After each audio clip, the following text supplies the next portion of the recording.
terbaru dari Karput dari artikel di Rumpifikasi. Nih Rumpifikasi artikel kita yang pertama. Berkaitan sama mobilnya Karput, yang mana sih artikelnya? Mana? Error. Nih, mobil Kartika Putri ditabrak anak mantan menteri. Tapi kamu lagi nggak ada di dalam mobil ya? Alhamdulillah. Udah dibenerin belum mobilnya? Lagi masuk bengkel. Lagi masuk bengkel. Emang jadi nimpa mobil kamu mobilnya? Iya, jadi ceritanya tuh kan aku tuh nggak pernah lepas dari mobil itu gitu. Jadi selalu yang ada tempat sampah bulat itu. Iya, yang tempat bepisnya. Semua di situ. Nah, karena waktu itu lagi ganti ban, power steeringnya ada masalah, udah ganti ban tuh, terus tiba-tiba ganti ban lagi. Nah, aku belum makan. So aku bilang aku mau makan dulu deh, aku bilang gitu. Ya udah aku makan, maksud aku timnya aku biar ganti ban dulu. Tiba-tiba ditelepon lah kalau seandainya mobilnya ditabrak sama ya anaknya inilah. Aku nggak tahu siapa sebelumnya. Tadinya nggak tahu. Kapan kamu tahu kalau itu ternyata anak mantan pejabat? Pas kita samperin rumahnya. Beda rumahnya ya? Ada nggak tahu juga sebenarnya. Jadi aku dikasih kartu nama. Emang dasar perempuan cuek gitu ya. Kamu tetap nggak tahu itu siapa? Nggak tahu gitu. Dikasih kartu nama sama bapak. Jadi kita urutin aja nih, datang terus tiba-tiba dibilangin bahwa ini nih tabrakannya terjadi adik kakak nih, udah di jalan tuh dikasih tahu sama supir kamu. Terus dibilangin, wah aku bilang sayang amat nih, berarti masalah keluarga. Aku berpikirnya seperti itu. Makanya ketika aku datang ke rumah pelaku, aku nggak mau diwawancara sama media karena buat aku pribadi adalah yang aku bicarakan ini adalah masalah aib keluarga orang gitu kan. Dan aku berusaha untuk menutupi pada hari itu gitu kan, nggak mau diwawancara, nggak mau apa karena ya maksud aku takutnya ya aku juga sadar aku bekerja di dunia entertain gitu, jangan sampai nanti beritanya jadi naik gara-gara aku, dan aku pasti ngerasa bersalah. Datang ke sana bertemu dengan kakaknya dan ibu dan ayahnya gitu. Kebetulan adanya nggak ada di situ. Adanya katanya kabur gitu. Jadi posisinya adalah mobilnya adanya itu nimpa mobil kakaknya. Udah oleng tuh mau jatuh. Nah mobil aku masuk nahan. Jadi kalau seandainya mobil aku pada saat itu enggak lewat, mobilnya dia terbalik gitu. Aduh, serem juga. Tapi alhamdulillahnya sih sebenarnya nggak ada korban jiwa yang gimana ya gitu. Nah pas aku sampai di rumahnya ngeliat mamanya gitu, ibunya tuh yang nangis sedih gitu. Aku juga punya ibu di rumah, jadi kayak ngerasa tahulah rasanya seperti apa gitu. Jadi kayak lebih yang ya udah. Waktu itu ditawarin untuk bikin laporan. Aku rasa nggak perlu lah orang keluarganya bertanggung jawab. Bapaknya juga sangat baik, ibunya welcome juga gitu. Jadi aku mikir, Bu, kekeluargaan aja. Nah sampai dari malam itu aku dikasih kartu nama.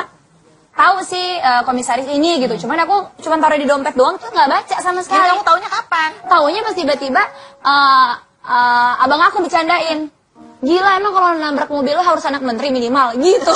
Terus aku bilang, anak menteri apaan gitu, justru nggak tahu sama sekali. Tiba-tiba dikasih tahu itu tuh anak mantan menteri BUMN, aku bilang gitu. Nah sampai detik ini kemarin justru aku nggak ngabarin komunikasi untuk minta ganti rugi karena aku mikir mungkin masih repot lah, ibunya masih shock kejadian ini. Ada asuransi kan? Justru nggak ada.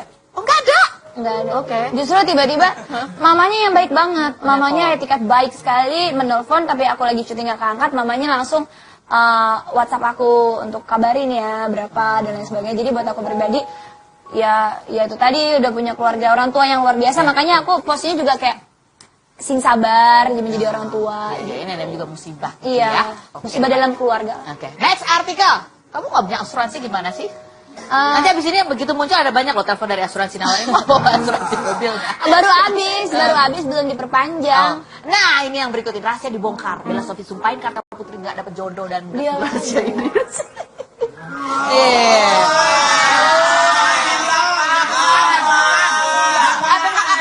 Apakah gara-gara ini kamu kemudian waktu umroh tuh langsung berdoa minta jodoh? Enggak. Karena aku percaya ya Allah kan mengabulkan doa orang yang baik-baik gitu kan. Kalau seandainya dia ngedoain orang cilaka, orang buruk, nggak mungkin lagi juga aku nggak berbuat jahat apa-apa sama dia.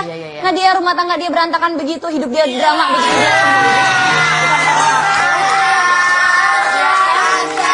Bener dong. Sekarang aku di dalam satu acara kayak Cafe ini. Cafe ini kan punya tanggung jawab untuk membawa sebuah acara dan dia tahu gitu, dia naik dengan sensasi, ya harus siap dong sensasinya dibahas gitu. Iya kan? Gitu sekarang kalau rumah tangga dia hancur-hancuran jangan ajak-ajak aku. Next artikel kita lagi. Oh, hubungan Jessica dan Kartika Putri merenggang. Benarkah hubungan kalian merenggang? Enggak.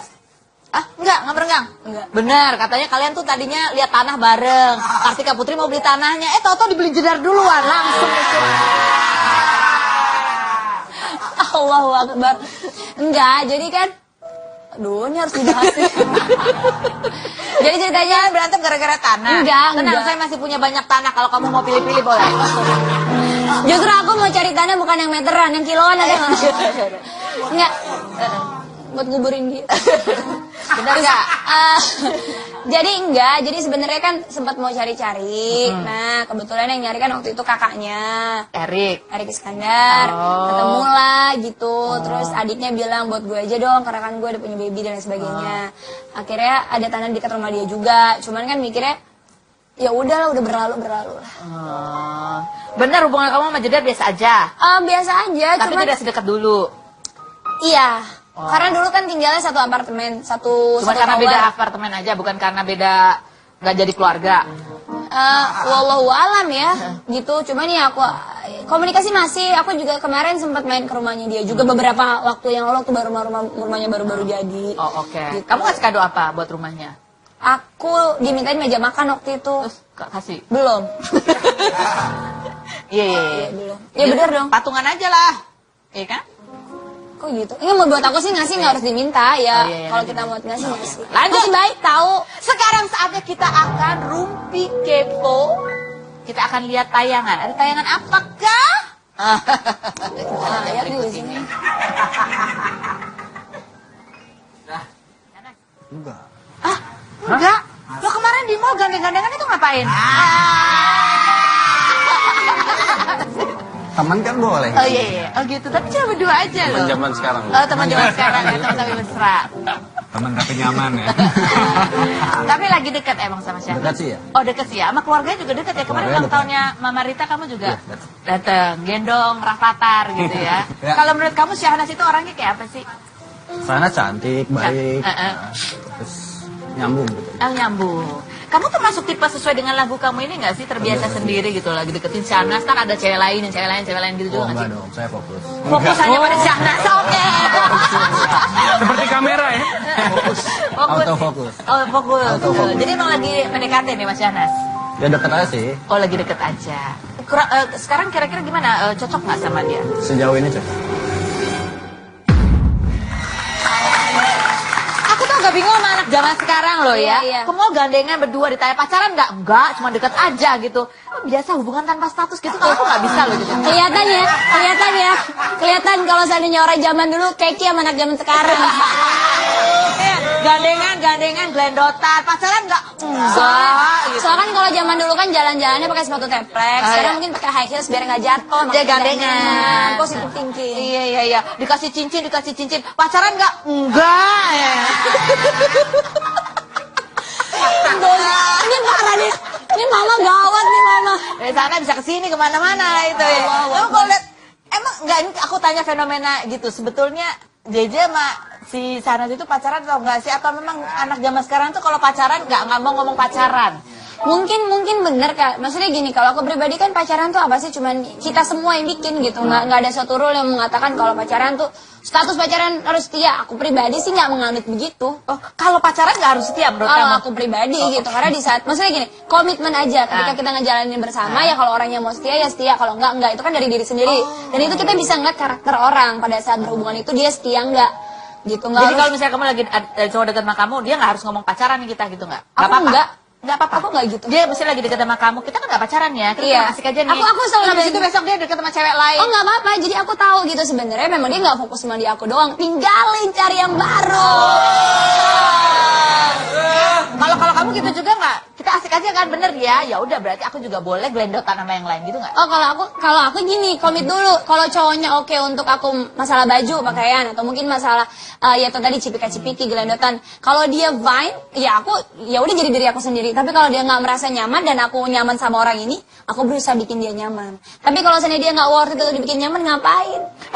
Dibikin nyaman tuh gimana sih maksudnya? Kak, kenyamanan itu buat aku adalah timbul dari diri sendiri. Oh, iya. Saat aduh gila. Kayak ketemu terus kitanya seneng sendiri, terus berangkat syuting baca WhatsApp doang cuman hai gitu doang kayak gitu. Terus pas ketemuan gitu kayak ngeliat mukanya aja tuh udah yang gremet-gremet sendiri gitu, jadi kayak gitu. Gitu. Terus kayak biasanya kan kalau kita sama temen atau sama yang sebelum-sebelumnya kan kayak jarang banget yang ngomong kangen gitu.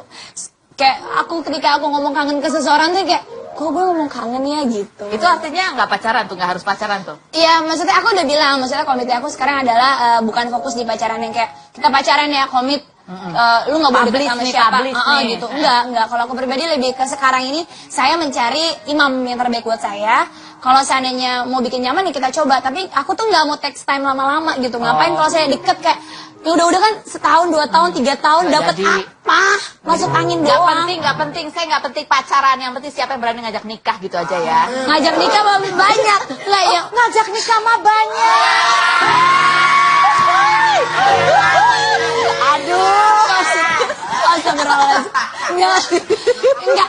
Maksudnya zaman sekarang tuh banyak laki-laki buaya yang ya buat laki-laki di luar sana gitu. Banyak banget yang buaya yang dengan gampangnya untuk oke kita nikah gitu, karena buat mereka adalah ya kalau nggak cocok tinggal cerai atau kalau seandainya kurang gue tinggal nambah gitu.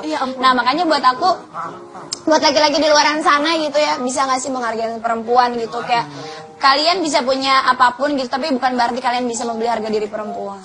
Jadi benar nih ya, nggak harus ada titelnya pacaran ya. Kalau nanti aku misalnya pribadi ya. misal cowoknya ngeliat kamu dengan tatapan penuh cinta, dengan belum tentu kalau dia ngomong nggak pacaran berarti nggak pacaran ya, nggak boleh baper dan nggak boleh sakit hati. Iya, aku sama sekali nggak baper dan nggak sakit hati. Aku putus aja yang udah 3 tahun gitu. Ketika menurut aku logikanya emang udah nggak jalan, ketika logikanya aku memang sudah tidak mungkin bisa bersatu, nggak ada galau. Coba kita tes sekarang.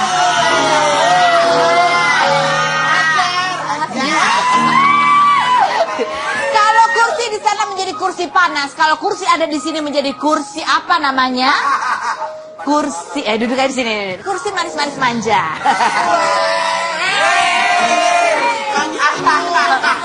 Kamu tidak usah menjawab apa-apa, cukup lihat aja dan lihat ke kamera yang nyala yang mana sih? Lambain Yang tangan. sini ya, lihat kamera itu ya. Dengarkan baik-baik ya. Lihat sana. Dengarkan baik-baik apa yang saya katakan. Oke. Resapi dengan hati apa yang saya ucapkan dan tataplah kamera itu, bayangkan apa yang saya ceritakan. Lihatlah apa yang saya bacakan ini menjadi sebuah kenyataan ketika kamu lihat ya. Dengar baik-baik. Kita punya foto yang akan kita tampilkan. Munculkan fotonya. Ini nggak boleh nengok nih. Boleh. Foto Ricky Perdana. Dengar baik-baik ya. Ricky Perdana itu orangnya baik banget. Bahkan kalian itu orang sekampung di Palembang. Dia orangnya baik banget, orang sekampung lagi sama kamu ya. Tahun 2013 kalian udah ada planning mau nikah. Awalnya sih lancar, tapi kehadiran orang ketiga. Dan karena Ricky itu suka main tangan, suka nyubit ya. Buat kamu jadi ilfil. Dengan Ricky begitupun kamu, akhirnya kamu membatalkan rencana pernikahan itu. Oke. Nanti ini akan kita kirim ke Mbak Popok dan juga Mbak Neng Nong. Berikutnya, foto berikut ini adalah foto Erik Iskandar.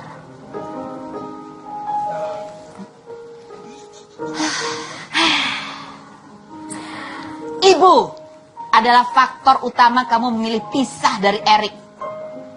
Karena di usia 25 tahun hidup kamu, saat pacaran dengan Erik lah ibu kamu marah besar sama kamu.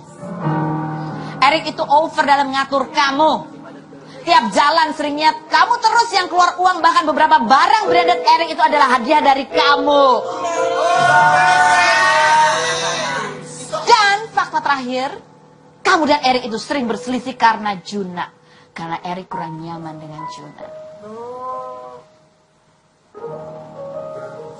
Oke, gak usah jawab apa-apa. Oke, lanjut. Foto berikut yang gak ada ya. Ini mah tau gitu syuting dari rumah aja pakai FaceTime.